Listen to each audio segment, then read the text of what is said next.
এটা কয়তম কাটা হচ্ছে আজকে? না, 7 তো আছে। পিঁপড়ে কি রস খাওয়ার জন্য আসছে? রব ডায়ে চলে আসছে।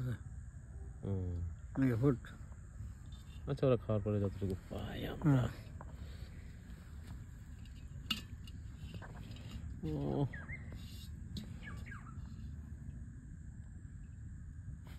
আমার আসলে একটা ভিডিও করার একটা দরকার, এইভাবে ভিডিও করলে হয় না। দেন লাগাই দেন তো।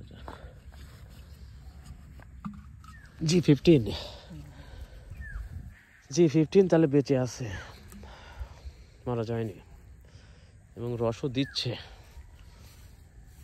এবং শরীর স্বাস্থ্য ভালোই। চাচা